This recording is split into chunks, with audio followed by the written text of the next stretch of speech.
एक बार महाराज जी एक नदी के तट पर, एक प्रसिद्ध एक उदाहरण है, हमने बहुत पहले कथा में कहा था, आज याद आया। एक बार एक नदी के तट पर एक संत रहते थे, कुटिया बना के रहते थे, किसी से मिलते नहीं थे, अपनी साधना करते थे। तो एक व्यक्ति महाराज जी के पास नहीं आया था, उनकी कुटिया पे नहीं आया था, लेकिन वो अपने जीवन से इतना परेशान, थका हुआ, हारा हुआ नदी के तट पर रो रहा था। सोच रहा था प्राणों की बाजी लगा करके अपने प्राणों का त्याग कर दूं। तो उसके रुदन को जब महापुरुष ने भीतर कुटिया में सुना तो उनको लगा ये कौन रो रहा है। आते जाते नहीं थे बाहर, लेकिन एक व्यक्ति को रोता देख वो महापुरुष बाहर आ गए। बाहर आकर के उन्होंने देखा कि एक व्यक्ति रो रहा है और प्राण त्यागने की पूरी स्थिति बन चुकी है उसकी, नदी में डूब करके प्राण त्यागेगा। महाराज जी उसके पास दौड़े दौड़े गए, जाकर के बोले, हे भैया तुम रो क्यों रहे हो, क्या बात है। तो उसने बताया, बोले मेरे साथ ऐसा हो गया, मेरी पत्नी मुझे छोड़ के चली गई, मेरे बच्चों को भी अपने साथ लेके चली गई, भाइयों ने घर से निकाल दिया, मेरी कोई देखता नहीं, मेरे पे इतना कर्जा हो गया, दुकानदार सब लोग और पूरे गांव के लोग मुझे मारने को घूम रहे हैं, अब मेरे पास और कोई चारा नहीं है, मैं क्या करूं। मैं किसी और जगह जा भी तो नहीं सकता, मुझ पे इतना धन नहीं कि मैं पलायन करके किसी और गांव में चला जाऊं। अब मेरे पे एक ही तरीका है कि मैं प्राण त्याग दूं। और वो संत जो थे उन्होंने इतने दुख कभी सुने ही नहीं थे। वो तो इतने, अरे राम राम राम, ये सब हो रहा है तुम्हारे साथ। बोले हाँ।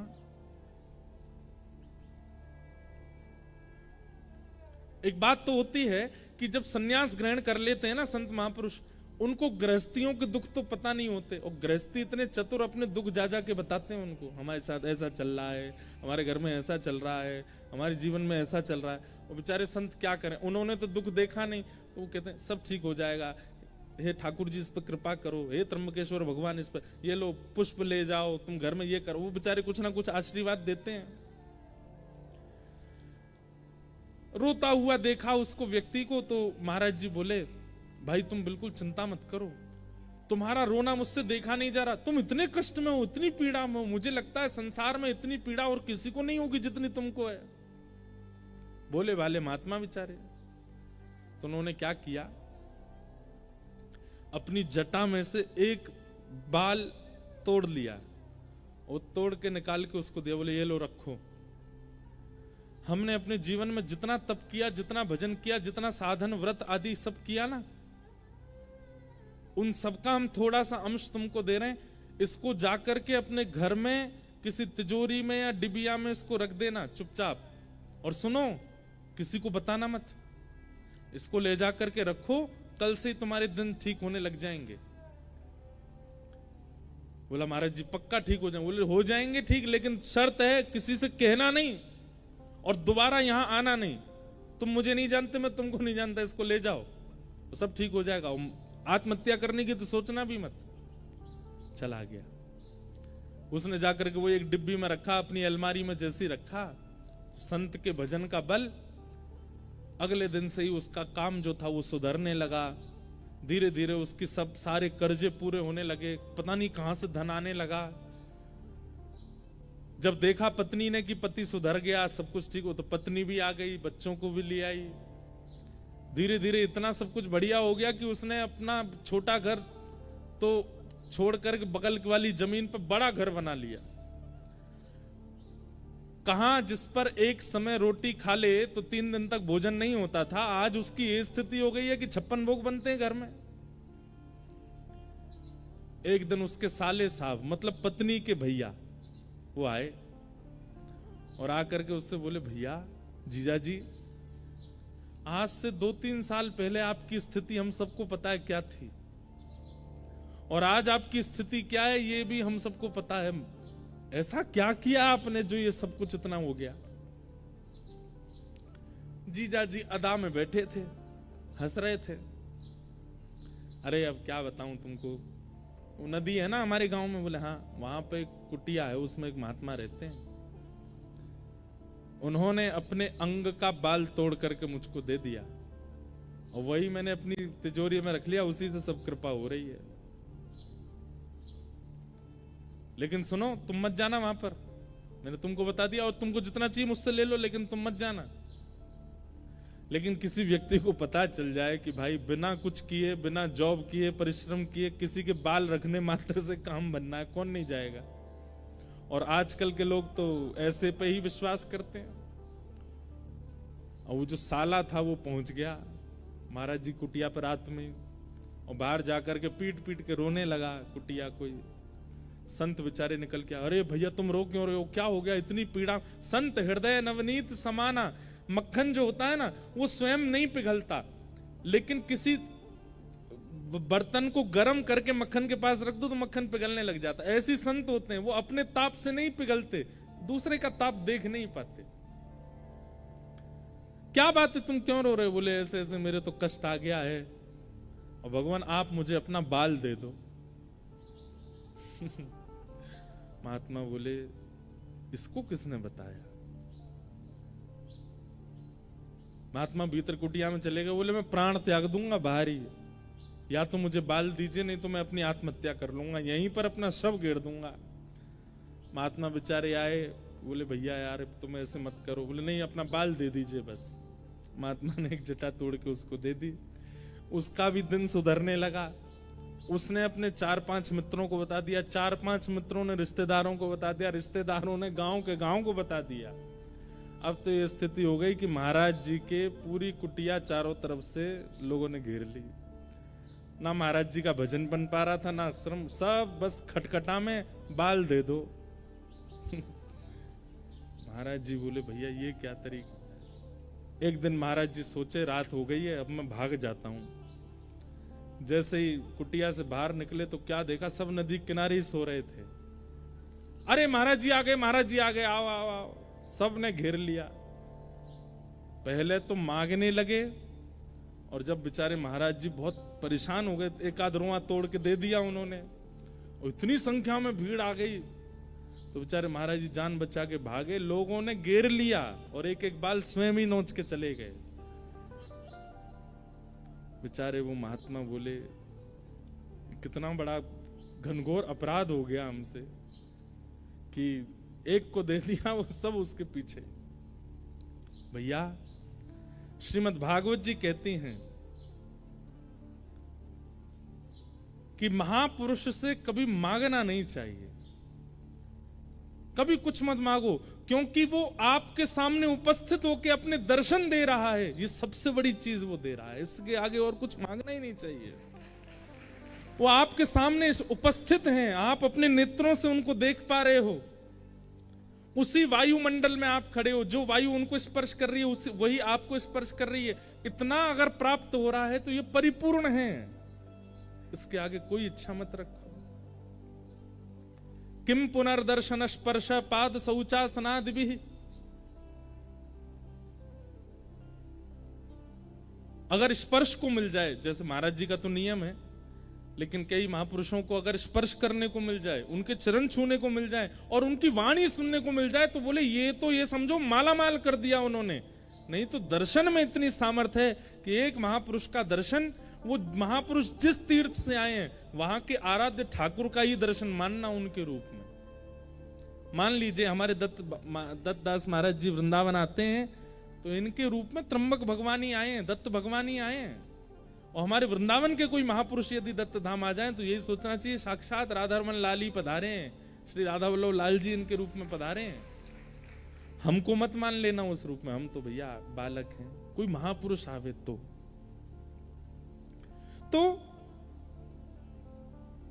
जब अभावग्रस्त जीवन होता है ना, तो सबसे उम्मीद होती है कि हमें कुछ मिले। व्यास मिश्र जी ने सब कुछ देखा जीवन में, लेकिन संतान नहीं थी।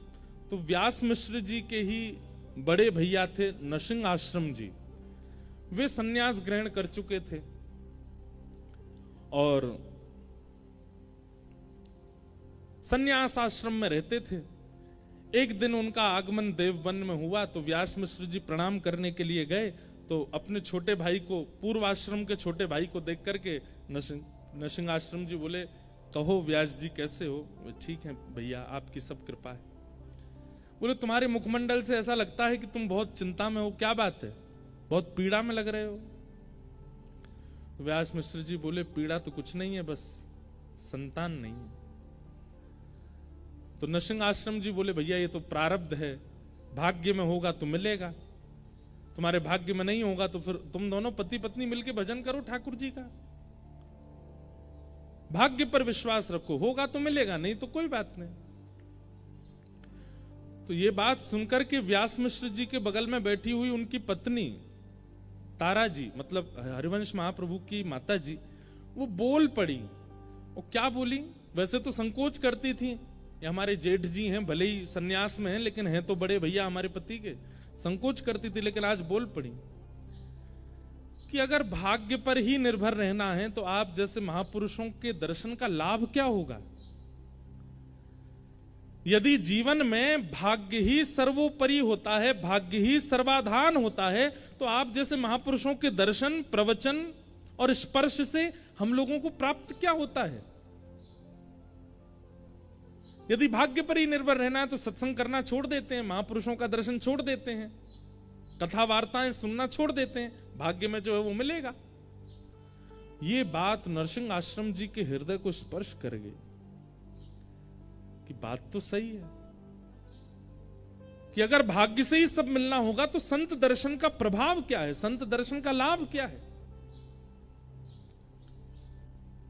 नरसिंह आश्रम जी बोले तुम चिंता मत करो, मैं कुछ प्रार्थना करता हूं ठाकुर जी से।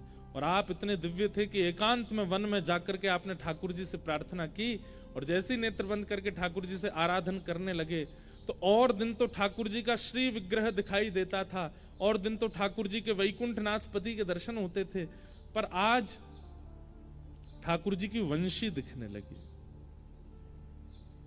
और तभी मानो जैसे ठाकुर जी ने आज्ञा की हो कि हमारे प्रेम रस के उत्थान के लिए हमारी वंशी ही अवतार ग्रहण करेगी, और वह अवतार आपके छोटे भाई व्यास मिश्र के यहां ही पुत्र रूप धारण करके आएंगे, आप आज्ञा कर दो। नरसिंह आश्रम जी लौट करके आए और आकर के व्यास मिश्र जी से कहा आप चिंता मत करो, ठाकुर जी ने मुझे आश्वासन किया है कि आपके घर भगवत भक्ति का प्रचार करने वाले एक बालक का जन्म होगा। अब बस प्रतीक्षा करो उस शुभ घड़ी की कि कब वह अनुग्रह होगा। और वह घड़ी आई कि तारा मैया के कुक्षी में एक बालक आ गए।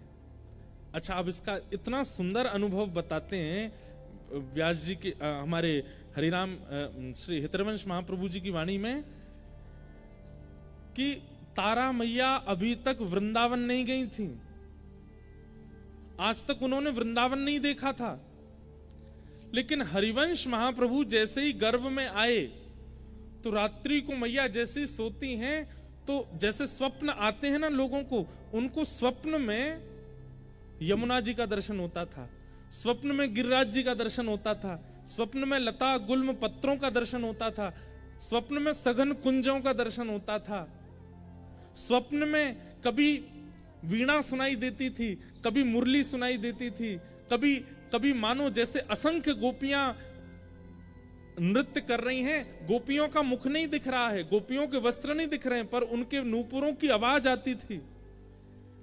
कभी कभी रात्रि स्वप्न में अचानक से मोगरे की सुगंधी, गुलाब की सुगंधी, चंदन की सुगंधी आने लगती थी।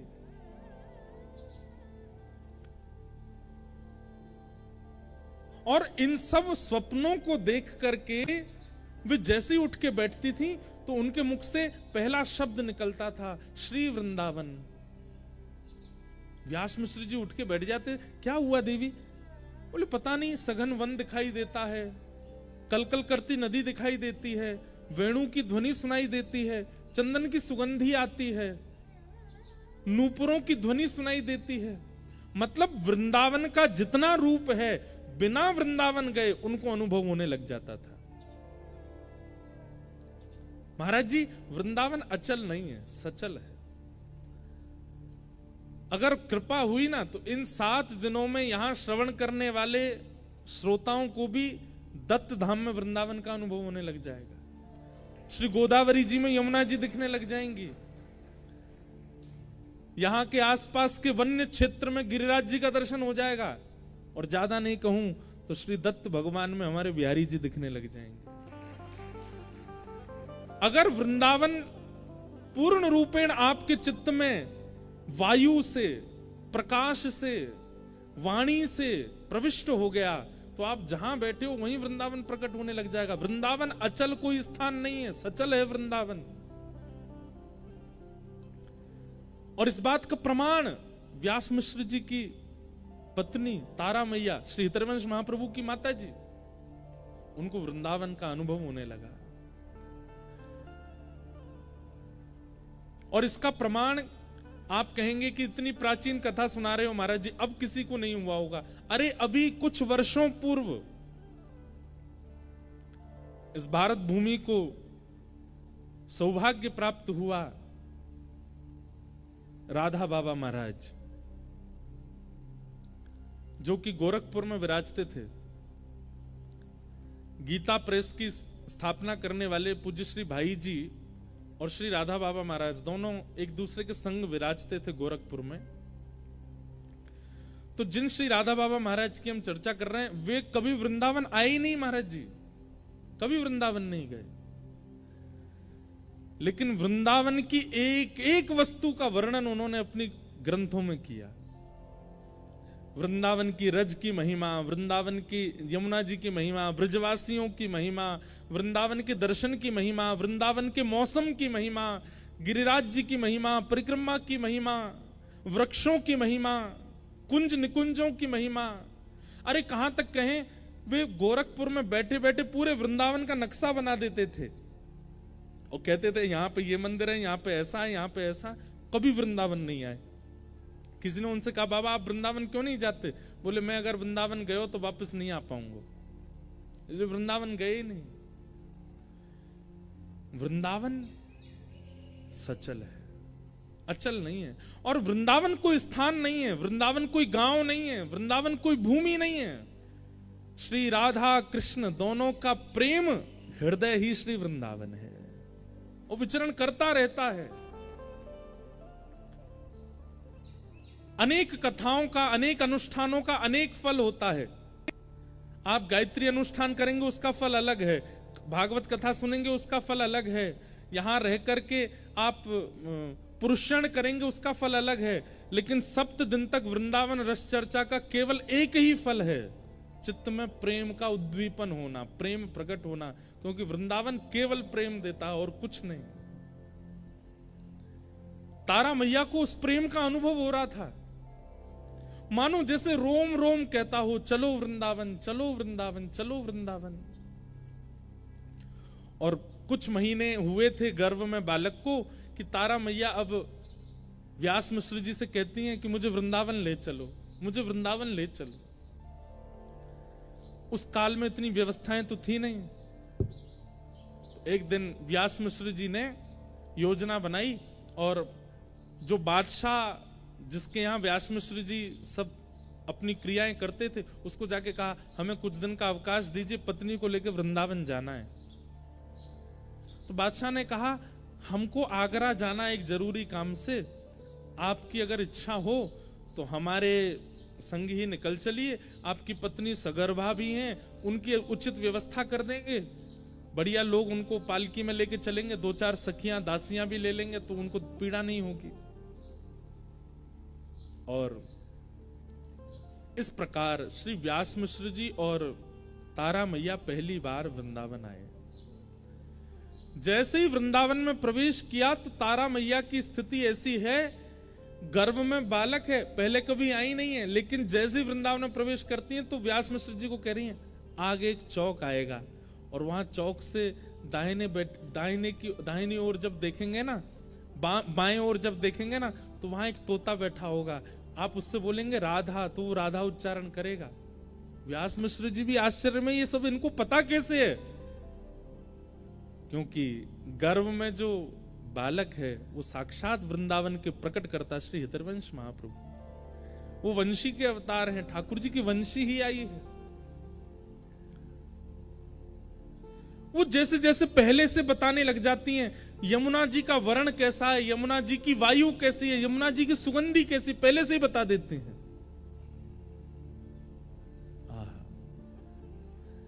वृंदावन में निवास किया, वृंदावन में, तब वृंदावन में मंदिर नहीं थे, तब वृंदावन में ज्यादा स्थान नहीं थे भ्रमण के। वृंदावन सघन वन हुआ करता था, और उस सघन वन में बड़े बड़े संत महापुरुष ऋषिजन जाकर के केवल भजन करते थे, कुटिया बना करके, और उनकी भजन स्थली पर ही ठाकुर जी का कुछ ना कुछ अनुभव हो जाता था। कभी पीताम्बरी दिख जाती थी, कभी कोई नूपुर मिल जाता था, कभी कोई कंठ की माला मिल जाती थी, कभी मोरपिच्छ मिल जाता था। ऐसे अनुभव होते थे बस वृंदावन में, और कुछ नहीं है। यमुना जी में स्नान करके शाम का समय हुआ तो व्यास मिश्र जी बोले, तारा अब रात्रि का समय है, एकांत सघन वन है, यहां से हमें चलना चाहिए। तो वृंदावन से चलने की बात सुनते ही रोने लग गए कि मैं इसको छोड़ के कैसे जाऊं, यहां तो मेरे प्राण बसते हैं। मानो तारा मैया के मुख से मां नहीं बोलती हैं, उनके गर्भ में बैठे हुए हरिवंश बोलते हैं। लेकिन व्यवस्थाएं वहां थी नहीं कुछ भी रात में रुकने की, तो निकलना पड़ा। मानो ठाकुर जी ने विचार किया कि अगर ये आगरा पहुंच गए, वैसे तो आगरा तक ब्रज की सीमा मानी जाती है, लेकिन फिर भी विचार किया कि ये ब्रज से बाहर ना जाएं, अब ब्रज आए तो ब्रज में ही इस बालक का जन्म हो। तो वृंदावन से थोड़ी दूरी पर मथुरा पार करने के बाद आगरा के मार्ग पर एक स्थान है बाद, जिसको बाद ग्राम कहते हैं। रिफाइनरी के, आज की रिफाइनरी के पास, उससे पहले बाद ग्राम। वहां पहुंचे तो इतनी प्रसव पीड़ा हुई कि तारा माँ ने कह दिया मैं आगे नहीं जा पाऊंगी, यहीं रुकी। और बाद ग्राम में ही रुक गए। वहीं ग्रामीण लोगों ने कहा कि आप बिल्कुल चिंता मत करो, यहीं रहिए, हम आपकी खूब सेवा करेंगे, खूब आनंद करेंगे, सब बढ़िया, आप हमको रस चर्चा सुनाते रहना। तो व्यास मिश्र जी थोड़ा प्रवचन सत्संग आदि करते थे, गांव के लोग सब वहां ध्यान रखते थे। और अंत के प्रसव काल के समय तारा माता जी और व्यास मिश्र जी बाद गांव में रहे। और वैशाख शुक्ल एकादशी की पावन तिथि पर श्री ब्रजमंडल के बाद ग्राम में तारा मैया की कोख से श्री राधा वल्लभ लाल जी को वृंदावन में विराजमान करने वाले श्री हितरवंश महाप्रभु का प्रादुर्भाव। बोलो हितरवंश महाप्रभु की जय। महाप्रभु जी का जन्म हुआ। पूरे ब्रजमंडल में ऐसी आनंद की उमंग हो गई, मानो पता नहीं कैसे गांव के लोगों को इतना उत्साह होने लगा, सब उत्सव मनाने लगे, सबको ऐसा उत्सव जैसा होने लगा जैसे ठाकुर जी के प्रादुर्भाव पर उत्सव हुआ, वैसा उत्सव होने लगा।